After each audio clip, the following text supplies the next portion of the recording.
How to add items to your wish list on AliExpress. Hello everyone, I am Bishaka and welcome to our channel. Now, let's get right into the tutorial. Firstly, go ahead and open your preferred browser and in the search bar, search for aliexpress.com. Make sure you are signed in, and if not, then go ahead and sign yourself in.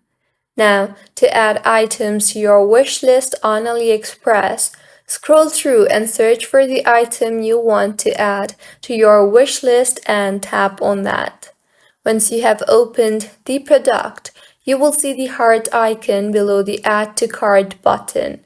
Tap on that, and with this the item will be added to your wish list.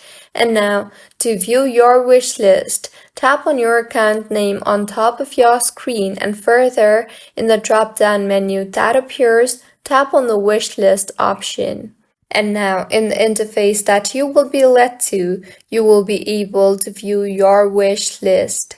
So, this is how you can add items to your wish list on AliExpress. If you find this tutorial helpful, please like the video and do subscribe to our channel for more content like this. Thank you for staying with us until the end.